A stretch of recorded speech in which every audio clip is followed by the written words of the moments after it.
Ao vivo, mais um El de 7 Perguntas. Hoje estou com a deputada distrital, uma das mais jovens aí da Câmara Legislativa, Júlia Luci. Bem-vinda. Obrigada, eu sou a segunda mais jovem. É? Essa cara de menina. Deputada, como que é assumir uma vaga sendo uma pessoa tão jovem? Tudo na minha vida, Eldo, começou muito cedo. Sério? Eu fui mãe com 17 anos, né? Caramba! Com 17 anos, a Lulu hoje já tem 15. E eu entrei no serviço público com 18 anos, foi o meu primeiro concurso. Eu era da Polícia Federal. Aí eu saí, fui para a CAPES, lá eu era analista em tecnologia e hoje sou servidor do Conselho Nacional de Justiça, licenciada. Então, assim, desde cedo eu sempre tive experiências adultas muito cedo na minha vida, né? Então, sempre ajudei meu pai a tocar o negócio dele também. Então, também tenho uma vivência forte, muito grande no setor privado. Montei minha startup também. Então, viver mais precoce, realmente. Então, você tem essa inspiração empreendedora, que se movimenta muito, setor de empreendedorismo. Mas eu queria que você comentasse um pouco dentro da como a gente faz as pessoas interagirem mais, Júlia, com o mandato, com a casa mesmo. Olha, eu gosto sempre de dizer que política é uma coisa que todo mundo faz o tempo inteiro. Então, a primeira coisa que a gente tem que quebrar é essa ideia de que política não se discute. Né? Graças a Deus, essa ideia já está sendo quebrada sim. A gente está vendo as pessoas discutirem, muitas vezes sem fundamento, muitas vezes sem uma preocupação em apurar os fatos. E aí a gente vê muitas fake news e pessoas brigando, muitas vezes sem entender que elas estão brigando. Então, sem ouvir o outro lado, né? Sem ouvir o outro lado com respeito, entendendo que a gente precisa respeitar as diversidades, né? E salutar a diferença de opinião dentro da democracia. Então, acho que a primeira coisa é a pessoa entender que política não tem jeito de fugir. Segundo, é procurar os canais. A Câmara tem o YouTube, dá para você chegar lá, assistir uma sessão, entrar em contato com os deputados. Eu, por exemplo, tenho uma série de redes sociais, as pessoas têm acesso, inclusive, ao meu WhatsApp. Então, eu recebo sugestões o tempo inteiro. Você está na rua também, né? Todas as minhas movimentações, os locais onde eu vou, os projetos de leis que eu elaboro, é muito baseado na interação que eu tenho com o eleitor.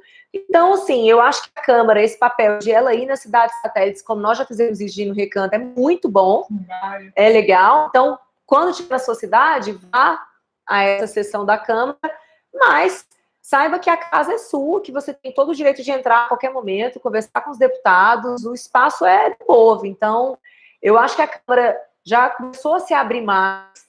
Esses novos deputados que têm uma forma diferente de fazer política já estão trazendo a Câmara para dentro da vida das pessoas, né, por meio de tecnologia, e eu super acredito nisso e coloco o meu trabalho 24 horas à disposição das pessoas. Júlia, 120 dias quase de governo federal, governo local, de mandato. Que eu vejo que você agarrou seu mandato assim com vontade, uma força de fazer algo novo. Que projeto você destaca aí nesse primeiro quase semestre, né? Quem for ver aí, tá já terminando o semestre. Verdade. Eldo, a gente tem tanto trabalho de fiscalização, que é ficar em cima do trabalho do Poder Executivo, analisando contratos, analisando despesas. Isso aí, eu acredito que hoje é a principal função, é a que eu mais faço mesmo junto com a minha equipe. Agora, o parlamentar, ele também apresenta projetos de leis. Então, eu posso destacar 2 projetos que eu já aprovei, tive a grande felicidade de aprovar. Na realidade, um projeto que, inclusive, é o pioneiro no país, que é o projeto de multa administrativa, é uma lei que institui uma multa administrativa para o agressor da mulher. É uma ideia que já foi copiada já em São Paulo, tanto pelo município como pelo estado de São Paulo, e já foi reapresentado na respectiva Casa Legislativa, que institui uma multa para aquele que agrediu uma mulher, independente de denúncia. Se a mulher for atendida num hospital, ou então pela polícia, pelos bombeiros, abriu um protocolo de atendimento no serviço público, abriu-se um processo administrativo para averiguar o que aconteceu, dando devidamente ampla defesa e contraditório, que é fundamental, né, de acordo com, tanto com a Constituição Federal como com a Lei de Processo Administrativo 9784, que é uma lei federal. Então, ao final desse processo administrativo, será ou não aplicada uma multa a partir de R$5.000.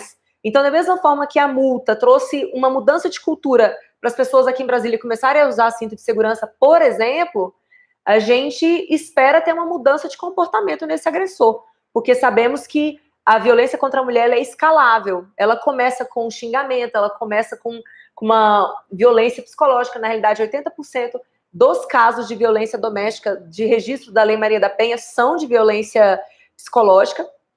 imoral. Que a pessoa começa a ser coagida e às vezes ela acha que vai acontecer e acontece, né? Onde há ameaça, onde há fumaça. A mulher é xingada, a mulher é humilhada, a mulher é tolhida do seu direito de sair de casa, de utilizar seu próprio direito. Tem uma série de agressões que muitas mulheres sofrem e sequer sabem que está sendo agredida. Exatamente. Então a gente precisa fazer um trabalho de conscientização. E na Câmara eu sou procuradora especial da mulher. Então nós aprovamos essa lei, foi difícil construir isso, porque realmente ela é inovadora. Então, para a gente não ultrapassar o nosso poder legislativo de um deputado distrital, eu só posso ficar na esfera do direito administrativo, por exemplo. Então, deu um trabalho assim de organizar essa redação junto com o próprio governo, nós fizemos isso, e agora a gente está no processo de regulamentação. Então, essa lei é o grande orgulho que eu tenho, porque Eldo, eu não tenho a vontade de aprovar muitas leis. Eu acho que nós já temos leis demais. No Distrito Federal, lei não resolve problema. Porque se resolvesse, a gente moraria no paraíso. O Brasil é um dos países que mais tem lei. Tem lei para tudo. As pessoas acham que tem que meter o bedelho na vida do indivíduo o tempo inteiro por meio de lei. Então, como eu e o meu partido, nós pensamos exatamente oposto a isso, nós queremos dar cada vez mais liberdade para o indivíduo. O novo tem essa ideia. Né? Com certeza, deixar a liberdade, deixar as empresas serem livres, as pessoas serem livres, porque ninguém melhor do que o próprio indivíduo para decidir sobre a vida dele. Não é o Estado que tem que ficar decidindo. Então, eu não tenho a pretensão de apresentar e nem aprovar muitas leis. Não acho que a qualidade de um mandato deve ser avaliada por esse critério. Então, eu posso destacar esse, que é o da multa administrativa, e no início do ano nós aprovamos um projeto de lei que deu um prazo de 18 meses para a cadeia produtiva do Distrito Federal poder se adaptar à proibição de usar plástico.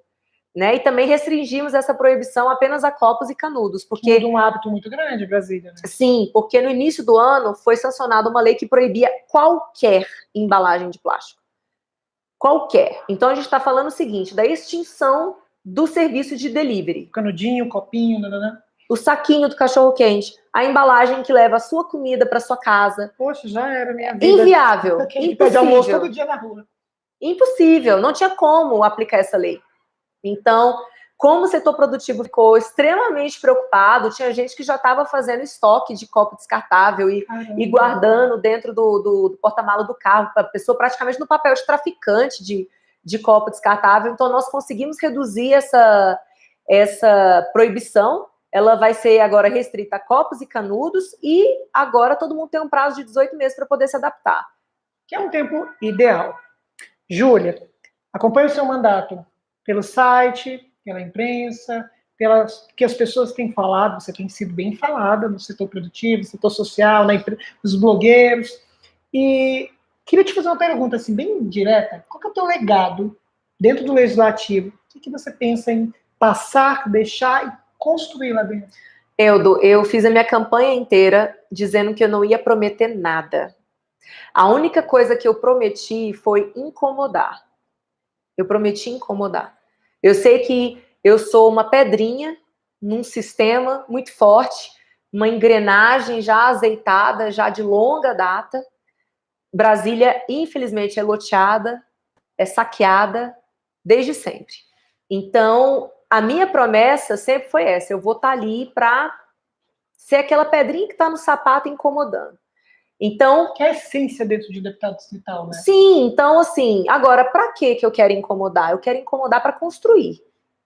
Não é para ser uma pessoa do contra, aquela pessoa que fica só reclamando, que não apresenta proposta. Na realidade, o pragmatismo é a principal marca de um liberal. O liberal, ele analisa um contexto e ele apresenta uma solução concreta, execuível, não do mundo da lua. Como foi no caso do Passe Livre, que a gente teve aquele debate. Exatamente. Dados, números, relatório, quantos alunos, quanto gasto. Número é legal de trabalhar. Exatamente, porque não adianta nada você apresentar propostas que são ilusões para as pessoas, e as pessoas, muitas vezes, elas não têm condição de fazer uma análise crítica daquilo que está sendo proposto. Então, eu acho deslealdade. Eu acho deslealdade.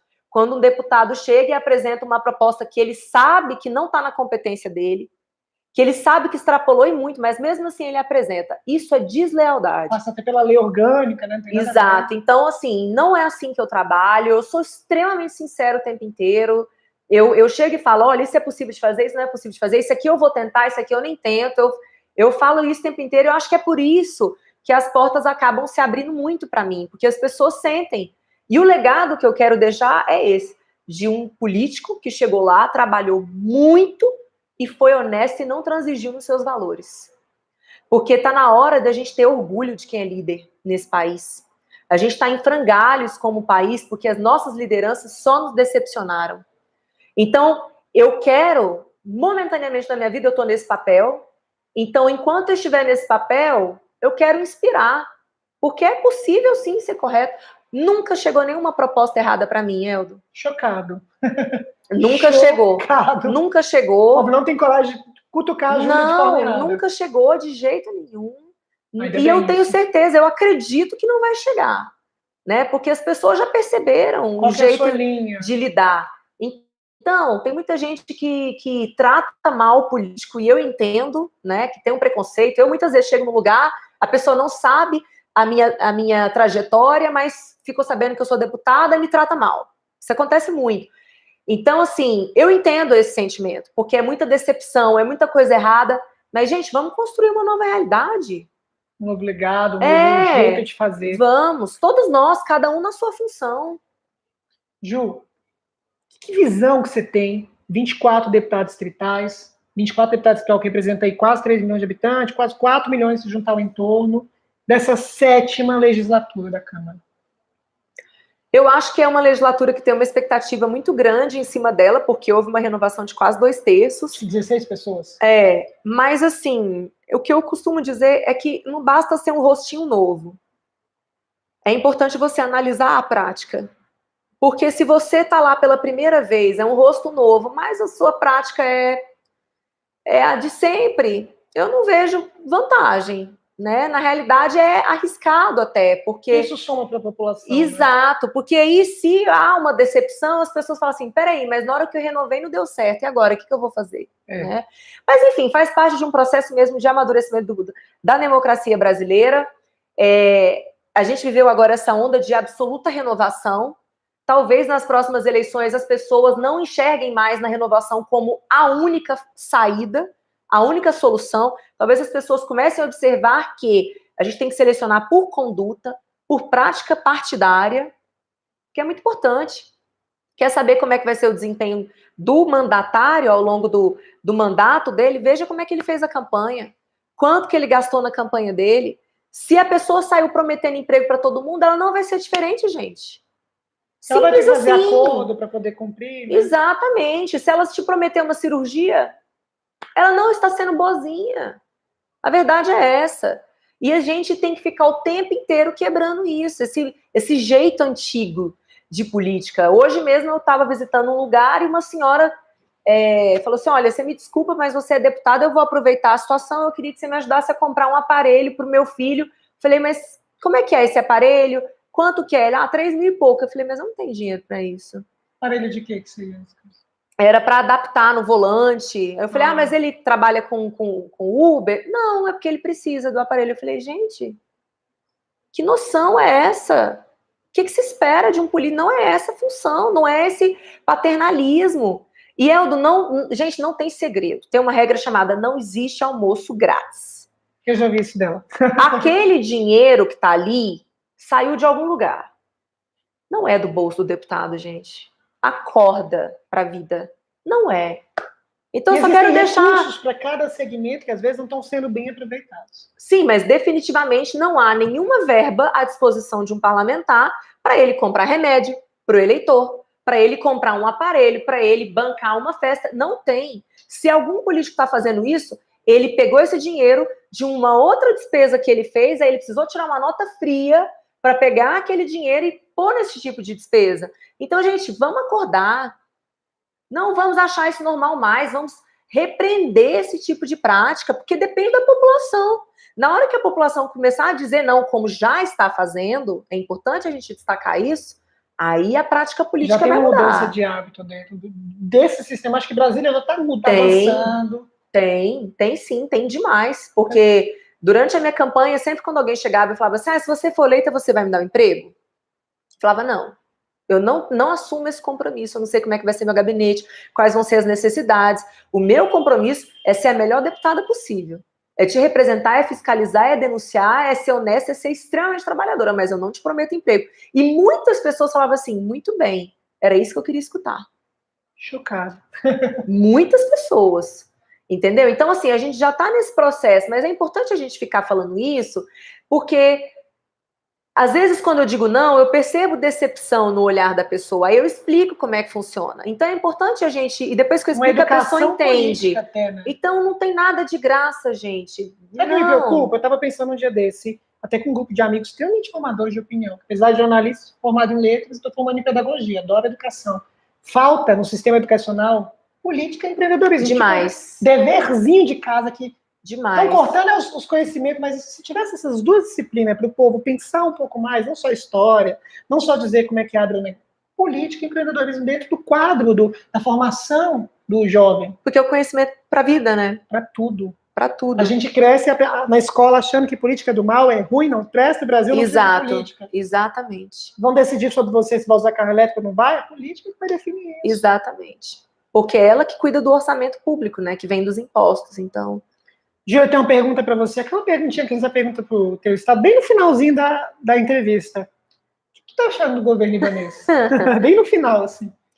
Olha, eu tenho uma crítica forte ao governador libanês, que eu sou do Partido Novo, nós tivemos um candidato ao governo, que foi Alexandre Guerra, e nós do Partido Novo, a gente é muito honesto ao longo do processo eleitoral.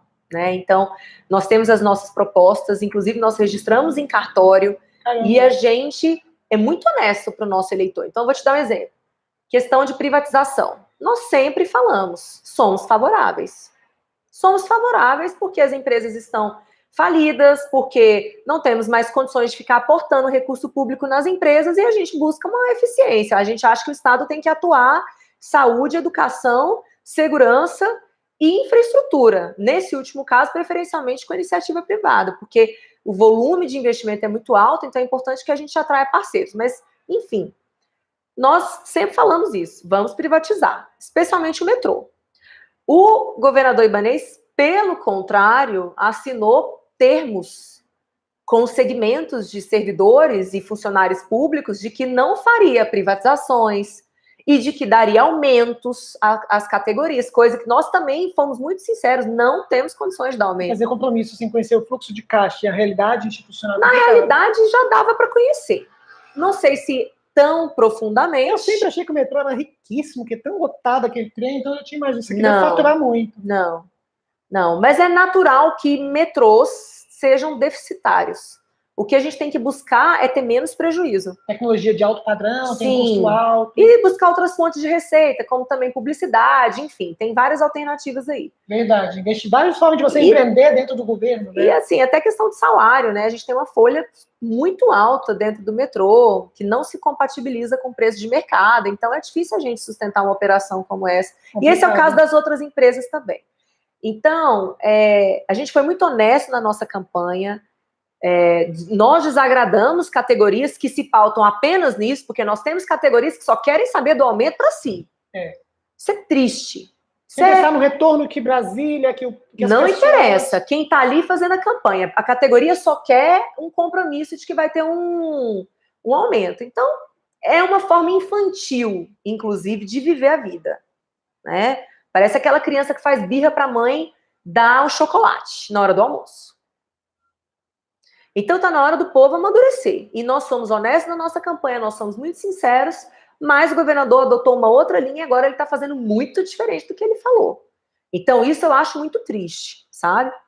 Agora, considerando que ele é o chefe do executivo, ele tem o dever de não acabar com as nossas contas públicas, de não deixar que o Estado quebre. Porque isso é grave. Rio de Janeiro quebrou pesadamente. Minas Gerais quebrou demais, ao ponto de não conseguir pagar seus servidores.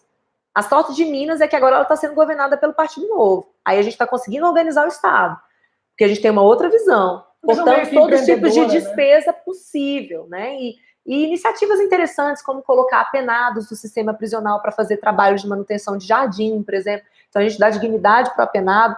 possibilidade dele reduzir a pena dele, e o Estado também economiza despesa fazendo esse tipo de manejo, né, da força de trabalho. Enfim, o governador agora ele tem a responsabilidade de manter a saúde fiscal financeira do nosso Estado. Então, eu corroboro que ele não dê aumentos agora, porque nós não temos dinheiro. Eu corroboro a iniciativa dele de privatizar e vou apoiar essas medidas. Só acho que foi errado durante o período eleitoral. E eu acho que fica o recado para a população do DF. Não vamos ser crianças mais. Vamos ser adultos. Se a gente não tem dinheiro, não acredita nesse tipo de coisa mais. Vá no candidato que está sendo honesto, no candidato que está se pautando em dados reais e te apresentando a melhor proposta. Vamos dar um salto. Não vamos mais no que é populista. Então, a gente precisa amadurecer, né? E política é pensar no próximo, no todo, no coletivo. Na coletividade, na coletividade. Agora, o governador Ibanez, ele é um homem que ele é muito arrojado, ele montou uma equipe de governo muito boa. Eu gosto dos secretários dele, tem um relacionamento muito bom com todos eles, na realidade. Eu tenho achado eles muito preparados para o que estão fazendo. A maioria veio do setor privado também, então eles têm uma outra visão. É bem legal. No início eu falei, caramba, mas tem nomes que eu nunca ouvi falar na minha vida. Aí depois eu percebi que ele estava trabalhando com poucas pessoas políticas, pessoas mais técnicas. Pela primeira vez, hein? Sim. História. Eles têm secretários, eu tenho mais contato com a secretária Érica, que é muito boa, muito técnica também. Eu tenho contato com o Rui Coutinho, que é do desenvolvimento econômico, ele está levantando agora essa pasta, que antes estava bem abandonada. O secretário André Clemente, muito responsável, muito preparado, muito solícito também. O Gilvan Máximo, que é da Ciência e Tecnologia, é um cara super legal. Tem outros também, tem o Gueiros, que é responsável pelas parcerias público-privadas. Então, assim, ele tá com um time muito bom, dá para perceber que ele tá bem assessorado e ele tem muita vontade de fazer. E o que depender de mim, o governo dele vai ser um sucesso. E eu não cobro nada por isso, nada. O governo sabe. Eu tô nos projetos que são bons porque eu tenho que fazer isso. Eu não cobro cargo, eu não cobro mais nada em troca. Eu tô lá para aquilo que é positivo e defendo mesmo. Entendeu? Isso é muito legal, muito bom trocar essa ideia, aprender bastante com você, outras mulheres, outros jovens, entender um pouquinho desse jeito de fazer política, porque eu acho que a gente tem que pautar cada vez mais esse assunto, conversar cada vez mais com político jovem, para quem está entrando nesse universo, cada vez que chega um inscrito novo ou um seguidor novo, fala, gostei tanto daquela entrevista, fico tão feliz, porque tem um trabalho, tanto tempo que eu venho tentando chamar o jovem para falar sobre política, eles ficam com medo, não querem falar, e a gente vai mudar isso. Sim, a linguagem pode ser super agradável, eu dou umas palestras sobre o sistema político brasileiro, é muito legal o resultado, as pessoas interagem e querem dar opinião, basta você colocar numa linguagem palatável, né? E real. Você falou uma coisa muito legal, que as pessoas precisam entender o que a gente está falando. Exato. Né? Jogar aquele dado técnico, aquele relatório, não entende, não soma, não participa. Mas é isso, eu queria agradecer a sua presença. Eu que agradeço. A casa é sua, você vai voltar mais vezes aqui pra gente conversar, Sim, viu? Com certeza. E posso deixar minhas redes para as pessoas? Gente, sigam o meu trabalho também. Vai estar aqui na descrição, embaixo. É isso, @JuliaLucyDF. Eu quero dizer para vocês que eu estou na Câmara para servir, estritamente para servir. Então, eu sou sua servidora, conte comigo nesse papel. E eu preciso da sua ajuda também. Me mostra o que a gente pode melhorar, faça as denúncias, faça sugestões de projeto de lei, vamos construir junto. O mandato é novo e é nosso. E se você for de Brasília, se for de outro estado, é bom que você já entende, já vê se tem algum parlamentar com algumas ideias que colaboram com o que você pensa. Vai no Instagram da Júlia, vai no canal dela. Tá com um canal no YouTube também, não tá? Ou não? Tá meio abandonado, mas eu vou... Bora seguir para procurar conteúdo lá. E é isso. Solta no grupo do WhatsApp da família, dos amigos, se você gostou. E se não gostou, vai soltar do mesmo jeito, que a campanha vai continuar. Um abraço, gente. Tchau.